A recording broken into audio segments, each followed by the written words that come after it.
Hello दोस्तों, राधे कृष्णा। मैं नीलम तिवारी आप लोग का अपने चैनल राधे कृष्णा में स्वागत करती हूँ। उम्मीद करती हूँ आप लोग स्वस्थ होंगे, मस्त होंगे। भोलेनाथ की कृपा आप सभी लोगों पे बनी रहे। तो चलिए, आज कुछ चीज़ें हैं जिसकी जानकारी इस वीडियो के माध्यम से हम आप लोग को देंगे। अगर पसंद आता है तो फैमिली मेम्बर में शेयर किया करिए, क्योंकि देखिए जो अच्छी बातें हैं ना, जितना आप उनका प्रचार प्रसार करेंगे ना, उतना सही रहता है। और अगर मेरे चैनल पे आप लोग नए हैं तो प्लीज़ मेरे चैनल को सब्सक्राइब कर दीजिएगा, बेल आइकन को प्रेस कीजिएगा, ताकि मेरी वीडियो का नोटिफिकेशन आप लोग को मिलता रहे। तो आज हम बात करेंगे कि देखिए, नहाता तो सभी है, ऐसा नहीं कि कोई स्नान नहीं करता, ध्यान नहीं करता। लेकिन कोई चीज़ अगर हम सही समय पे करते हैं ना, तो उसका फल हमको दुगना मिलता है, ठीक है। और वही अगर हम गलत टाइम पे करते हैं ना, तो उसका जो फल होता है वो जीरो हो जाता है। तो इसलिए आज हम स्नान के बारे में बात करेंगे कि स्नान आप लोग को किस टाइम पे, बहुत देरी हो तो किस टाइम कर लेना चाहिए, स्नान के कितने प्रकार होते हैं। और महिलाओं के लिए एक चीज़ बताएंगे कि उनको ऐसी क्या चीज़ें हैं जो कि रोज करना चाहिए, रोज अपने श्रृंगार में क्या क्या चीज़ों को शामिल करना चाहिए, ये हर एक सुहागिन महिला को करना चाहिए। तो इसलिए आप लोग वीडियो के अंत तक बने रहें, क्योंकि वीडियो बड़ी अच्छी है, जानकारी आप लोग को अच्छी मिलेगी। तो वीडियो के अंत तक आप लोग बने रहें, ठीक है। तो चलिए, पहले हम आप लोग को स्नान से शुरू करते हैं कि स्नान कितने प्रकार का होता है और स्नान कितने बजे हम महिलाएं चाहे पुरुष को कर लेना चाहिए, पुरुष भाइयों को। देखिए, आजकल आधुनिक युग है, कलयुग है। तो कलयुग और आधुनिक युग की वजह से कोई 12 बजे नहाता है, कोई 1 बजे नहाता है, कोई 2 बजे नहाता है, कोई कोई तो हद कर देता है 4 बजे नहाता है, ठीक है। तो ये सब स्नान जब मनुष्य करता है तो उसको लाभ नहीं मिलता, वो शारीरिक रूप से भी स्वस्थ नहीं रहता, उसके चेहरे पे वो तेज वो क्रांति नहीं रहती हैं जो पहले के ऋषि मुनि चाहे पहले के लोगों में होती थी। आप अगर कभी भी अपनी मम्मी को देखिए, चाहे अपनी दादी को देखिए, वो लोग कोई मेकअप नहीं करती हैं, कुछ नहीं करती हैं, लेकिन उनके चेहरे पे एक तेज होता है। किसी पार्लर में वो नहीं जाती हैं, लेकिन उनके जो चेहरे का तेज होता है वो बताता है कि उन लोगों का जो जीवनचर्या है, जो उन लोगों का जीवन शैली है, वो कितनी अच्छी है, ठीक है। और वही चीज़ है कि हम लोग नहीं कर पाते हैं, या तो कहिए कि व्यस्त जिंदगी है इसलिए नहीं कर पाते, सुबह की भाग दौड़ में हम लोग वो चीज़ चाह के भी नहीं कर पाते हैं। तो जो भी रीजन हो, लेकिन रीजन तो है, गलती तो है, गलती तो हम लोग करते ही हैं। तो देखिए, जो होता है, जो ब्रह्म स्नान होता है, जिसको ब्रह्म मुहूर्त में स्नान करते हैं, वो 3 से 4 बजे का जो स्नान होता है ब्रह्म मुहूर्त का, वो ऋषि स्नान होता है। ऋषि स्नान जो महिला चाहे पुरुष भाई करते हैं, यकीन मानिए कि वो शारीरिक रूप से बहुत स्वस्थ होते हैं। उनके चेहरे पे एक नूर, एक आभा होती है, क्योंकि जब 3 और 4 के बीच कोई स्नान करता है तो उस समय दैविक शक्तियां जो होती हैं आसमान में ज़्यादा होती हैं। मतलब देवताओं का आशीर्वाद ज़्यादा मिलता है, क्योंकि उस समय देवता लोग का पृथ्वी पे भ्रमण करने का टाइम होता है। उस टाइम पे अगर कोई स्त्री या पुरुष स्नान करता है तो यकीन मानिए उसको लाइफ में दवा की जरूरत नहीं पड़ती है, उसके चेहरे पे इतना तेज होता है कि उसे किसी पार्लर की जरूरत नहीं पड़ती है, बहनों। तो ये जो होता है ऋषि स्नान होता है। ऋषि स्नान बहुत महिलाएं अभी भी इस स्नान को करती हैं, बहुत घरों में इस स्नान को किया जाता है, ब्रह्म मुहूर्त स्नान। उसके बाद जो 5 से 6 बजे का स्नान होता है वो देव स्नान होता है, मतलब देवताओं का स्नान होता है। 5 से जो 6 का स्नान होता है वो देव स्नान होता है। अगर आप मान लीजिए कि ऋषि स्नान नहीं कर सकती हैं तो देव स्नान करिए। देव स्नान से भी आपको वही फल मिलेगा, ठीक है। जैसे जैसे टाइम आपका बढ़ता जाता है वैसे वैसे स्नान का प्रभाव जो होता है वो कम होने लगता है। कम इसलिए होता है क्योंकि जब 10 बजता है, 11 बजता है, 12 बजता है, तो जितनी आत्माएं होती हैं, जितने लोग होते हैं, सब जग जाते हैं। जगने के बाद जो होता है, वो जो वातावरण में होता है, नकारात्मक सकारात्मक ऊर्जाओं के साथ साथ नकारात्मक ऊर्जाओं का भी वास होने लगता है, जिसका कि हमारे शरीर पे बुरा प्रभाव पड़ता है। ठीक है, तो जो 5 से 6 बजे का स्नान होता है वो देव स्नान होता है, उसको भी आप लोग कर सकती हैं। अगर मान लीजिए कि आपका छोटा बच्चा है, आप स्नान नहीं कर सकती हैं, तो 5 से 6 का कर लीजिए। और अगर ये भी आप लोग नहीं कर सकती हैं तो 6 से 8, 8:30 बजे का स्नान जो होता है वो मानव स्नान होता है। ठीक है, मानव मतलब मनुष्य स्नान होता है। इसको तो अगर आप ये 2 स्नान नहीं कर सकती हैं तो इस स्नान को आप लोग को जरूर करना चाहिए। 8:30 पौने 9 बजे के अंदर आप लोग को स्नान जरूर कर लेना चाहिए। सभी बहनों को कर लेना चाहिए, सभी भाई लोगों को कर लेना चाहिए। अगर आप लोग अपने चेहरे पे तेज चाहते हैं, नूर चाहते हैं और अपने लाइफ भर आप लोग यंग बने रहना चाहते हैं, तो आप लोग नहीं अगर देव स्नान ऋषि स्नान कर सकते हैं तो मनुष्य स्नान अवश्य आप लोग कर लीजिए। उसके बाद का जो टाइम होता है वो राक्षस स्नान का होता है। वो उसके बाद 10 बजे के बाद अगर आप लोग स्नान करते हैं तो उसका फल आप लोग को प्राप्त नहीं होता है, क्योंकि उस समय जो होता है सूरज जो होते हैं अपने पूरे तेज पे होते हैं। जब तेज पे होते हैं, जब सूर्य भगवान आपके सर के ऊपर से जब आपको ऐसे अर्घ देते समय ये चीज आपका बहुत हाथ ऊपर करना पड़ता है, तो यकीन मानिए वो फल आपको प्राप्त नहीं होता है। तो बहुत आप लोग अगर देर करती हैं तो 8:30 बजे तक स्नान आप लोग को जरूर करना चाहिए। उससे भी देर हो जाती है तो 9 मान लीजिए। लेकिन आजकल क्या है, महिलाएं घर का पूरा काम समेटती हैं, किचन समेटती हैं, उसके बाद बच्चों को भेजती हैं, हस्बैंड को भेजती हैं, उसके बाद आप लोग स्नान करती हैं, जो कि सही नहीं होता है। पति के जाने से पहले, पति के ऑफिस जाने से पहले पत्नी को स्नान कर लेना चाहिए। अगर आप चाहती हैं कि आपका पति का मान सम्मान समाज में हो, तरक्की करे, तो सभी बहनों आप लोग पति के जाने से पहले, उसके ऑफिस जाने से पहले आप लोग स्नान कर लीजिए। क्योंकि जब हस्बैंड ऑफिस चला जाता है तो ऐसी मान्यता है कि जब आदमी घर से बाहर जाता है तो उसके 1-2 घंटे तक किसी महिला को स्नान नहीं करना चाहिए। अगर आप पति के जाने के बाद ऑफिस स्नान कर लेती हैं, तुरंत करती हैं, तो ये बहुत बड़ा दोष लगता है। तो आप लोग को ऐसा नहीं करना है। आप लोग के हस्बैंड जब घर में रहते हैं, आप लोग 2 बार स्नान कर लीजिए, हल्का फुल्का स्नान करके प्रभु ध्यान कर लीजिए। उसके बाद आप लोग अपने घर की सफाई करके फिर स्नान कर लीजिए। लेकिन जो प्रथम स्नान होता है वो जितना जल्दी आप लोग करेंगी उतना आपके घर के लिए, आपके शरीर के लिए, आपके हस्बैंड के लिए अच्छा होगा। क्योंकि जब हम सो के उठते हैं तो हमारा जो बॉडी होता है वो मुर्दा होता है। मतलब ये जो हमारी बॉडी होती है, शरीर होता है, अशुद्ध होता है, मतलब शुद्ध नहीं होता है, किसी कार्य के लिए नहीं होता है। जब आप स्नान कर लेती हैं तो ऐसा माना जाता है स्नान करने के बाद आपका शरीर जो है शुद्ध हो जाता है।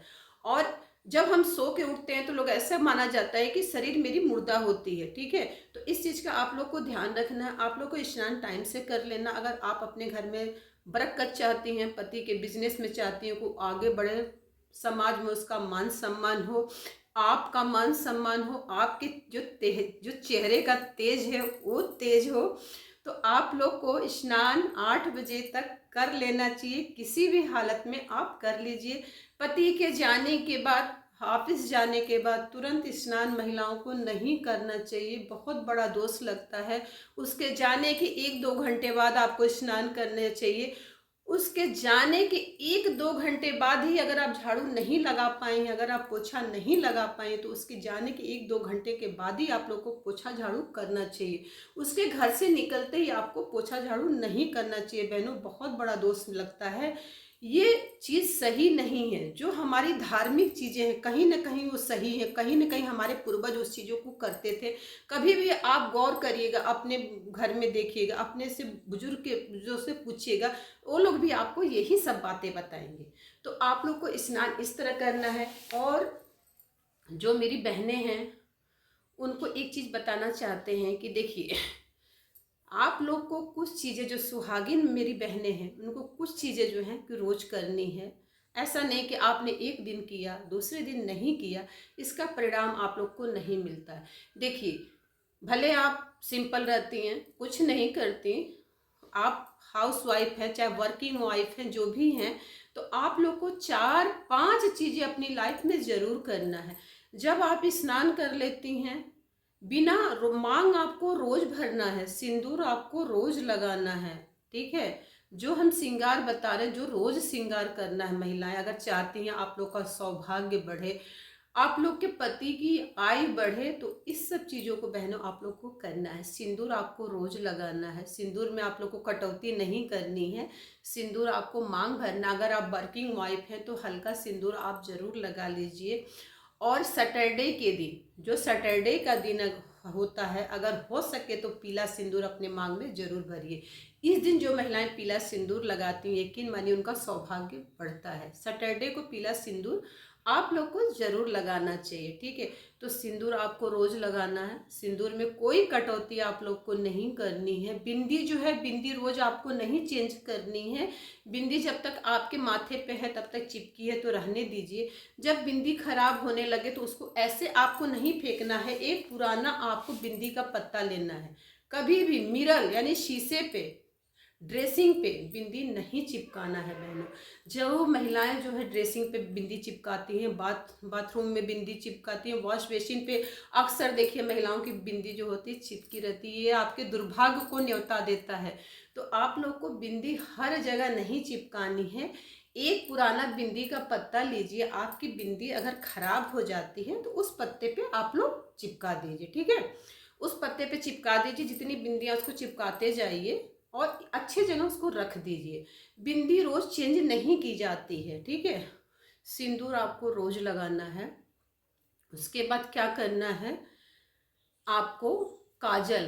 काजल जो होता है ये भी एक सौभाग्य की निशानी होता है। जब आप अपने आंखों में काजल या सुरमा डालती हैं तो कई कई नज़र दोष से आप बचती हैं। काजल क्यों का सुहाग में माना जाता है? सुहाग की चीज़ों में हम लोग काजल क्यों यूज करते हैं? काजल का काम है, जब कोई महिला तैयार होती है तो कैसी भी महिला हो, चाहे सांवली हो चाहे गोरी हो, कैसी भी, लेकिन जब वो तैयार होती है तो बहुत प्यारी लगती है। प्यारी लगने का मतलब अच्छी लगती है और किसी की भी नज़र उसको लग जाती है। तो इसलिए आंखों में आपका काजल होना चाहिए। काजल जो होता है आपके सौभाग्य का प्रतीक होता है। तो आपको अपनी आंखों में रोज काजल बहनों जरूर लगाना है। ऐसा नहीं कि आज आपने लगा लिया और फिर छोड़ दिया। काजल आपको रोज लगाना है। सिंदूर आपको रोज मांग में भरना है। ऐसा नहीं कि सिंदूर नहीं लगाना है।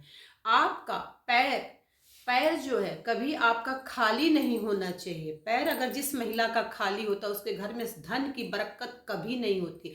पैर खाली का मतलब है आपके पैर में पायल बिछुआ जरूर होना चाहिए।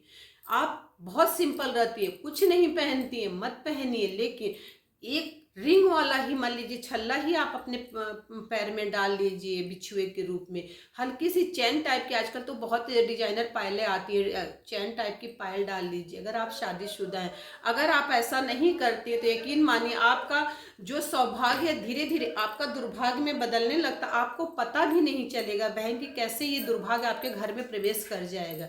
तो आपको पायल जरूर पहनना है, बिछुआ जरूर पहनना है, ठीक है। पैर आपका कभी खाली नहीं होना चाहिए। मांग आपकी कभी सूनी नहीं होना चाहिए। माथे पे बिंदी आपके जरूर होना चाहिए, ठीक है। ऐसा नहीं कि फैशन में आप लोग बहती जाएं और माथे पे बिंदिया ना हो। बिना माथे पे बिंदिया औरत अच्छी नहीं लगती है शादी के बाद। भले आप छोटी ही बिंदी लगाइए। अगर आप मान लीजिए कि वर्किंग वाइफ हैं तो आप अपने ऑफिस के हिसाब से ही अपना मेकअप करिए। रोज ऐसा नहीं कि फाउंडेशन लगाना है, प्राइमर लगाना है, ये सब आपको रोज नहीं करना है। लेकिन जो रोज करना है हम उसको बता रहे हैं। ये सब अगर इतना तो आपको रोज करना। अगर आप एक सुहागिन महिला हैं, चूड़ी आपके हाथ में जरूर होनी चाहिए बहनों। खाली हाथ शादी के बाद नहीं अच्छा होता है। जिस महिला का हाथ खाली होता है अगर वो दान करती है उसका दान भी फलित नहीं होता। अगर वो किसी को पानी देती है तो पानी भी दूषित होता है बहन। अगर सुहागिन महिला के हाथ में कांच की चूड़ी नहीं है और वो किसी को भी पानी देती है तो वो दूषित पानी जो पीता है, वो दूषित पानी उसके घर का पीता है, उसके घर का वो दुर्भाग्य पीता है उस महिला के हाथ से। तो कभी भी आपका हाथ खाली नहीं होना चाहिए। भले आप एक ही चूड़ी डालिए, कांच आपके हाथ में, शादी के बाद कांच की चूड़ियाँ देखिए इस तरह की चूड़ियाँ होनी चाहिए। इतनी इतनी चूड़ियाँ तो आप नहीं पहनेंगी, लेकिन आप थोड़ी थोड़ी चूड़ियाँ अपने हाथ में डाल सकती हैं। अगर आप वर्किंग वाइफ हैं तो आप जो है कांच के कड़े डाल सकती हैं। कड़े भी एक से एक डिजाइनर आते हैं, पतले कड़े कांच के ले लीजिए, अच्छे भी लगते हैं। ऐसा नहीं कि इतना 4-5 चीजें आप लोग को जरूर पहनना है बहनों। और आपका गला गला कभी सूना शादी के बाद नहीं रहना चाहिए। नहीं है तो पतली सी आप अपने गले में चैन पहन लीजिए। नहीं कुछ है, मान लीजिए कि नहीं है, भगवान ना करे ना हो, हर महिला के पास हो, भगवान करे, तो नहीं कुछ है तो आप एक धागा ही रेड कलर का पहन लीजिए, चाहे ब्लैक कलर का पहन लीजिए, लेकिन आपका गला जो है सूना नहीं होना चाहिए। अगर आप मंगलसूत्र हमेशा पहन सकती हैं तो ये तो बहुत ही अच्छी बात है, लेकिन हर महिला रोज मंगलसूत्र नहीं पहनती है, 30 त्योहारों पे ही पहनती है, ठीक है। तो इतना बहनों आप लोग को जरूर करना है। ये जो होती हैं, ये सुहाग की जो चीजें होती हैं, ये आपको रोज करना है बहनों। मांग आपका रोज भरा होना चाहिए, आंखों में काजल होना चाहिए, माथे पे बिंदिया होना चाहिए, हाथों में चूड़ी होना चाहिए, पाँवों में पायल बिछुआ होना चाहिए। तब आप एक सौभाग्य की मूर्ति के रूप में आप अपने घर में नजर आएंगी बहनों। और जो आपको देखेगा उसका भी सौभाग्य आपको देखने मात्र से ही उसका दुर्भाग्य सौभाग्य में बदलने लगेगा। तो आपको इतना करके बहनों रहना है अपने घर में। मत लगाइए लिपस्टिक, मत लगाइए कुछ, लेकिन इतना तो आप कर सकती हैं। मांग में सिंदूर भर सकती हैं, आंखों में काजल लगा सकती हैं, गले में चैन पहन सकती हैं, हाथों में कड़े या चूड़ी डाल सकती हैं बहनों, पाँव में बिछुआ और पायल पहन सकती हैं। और महीने चाहे 15 दिन में एक बार आप लोग को आलता जरूर लगा लेना चाहिए। एड़ी सुनी भी अच्छी नहीं होती है, रोज मत लगाइए, लेकिन कोई जो ओकेजन होता है, कोई तीज त्योहार होता है, तो उसमें आप लोग को महावर मतलब आलता जरूर अपने पैरों में लगाना चाहिए, नेल पॉलिश अपने हाथों में जरूर लगाना चाहिए, ठीक है। तो शादी के बाद इतना महिलाओं को अगर आप करती हैं तो यकीन मानिए आपका अगर दुर्भाग्य भी होगा ना तो सौभाग्य में बदलने लगेगा बहनों। तो ये चीज आप लोग को जरूर करना चाहिए। अगर आप शादीशुदा महिला हैं, इस चीज का अगर आप ध्यान रखती हैं तो आपके पति की तरक्की होती है, आपके पति की आयु जो होती है वो बढ़ती है। और ये जब कोई भगवान न करे कोई दुर्घटना होने वाली होती है छोटी मोटी, और जब यम यम जो दूत आपको देखते हैं कि एक महिला सजी संवरी है, उसकी मांग का जो सिंदूर है चमक रहा है, माथे पे बिंदिया चमक रही है, आंखों में काजल जो है उसके चमक रहा है, पाँव में बिछुआ और पायल है, हाथ में चूड़ी है, तो यकीन मानिए कि यमराज भी कुछ देर के लिए रुक जाते हैं उस महिला को देख के। तो यकीन मानिए ये सब चीजें मनगढ़ंत कहानियां नहीं है बहनों, सही है, जो धर्म सम्मत है उसी वही चीज हम आप लोग को बताते हैं, और स्वयं भी वो चीज हम करते हैं।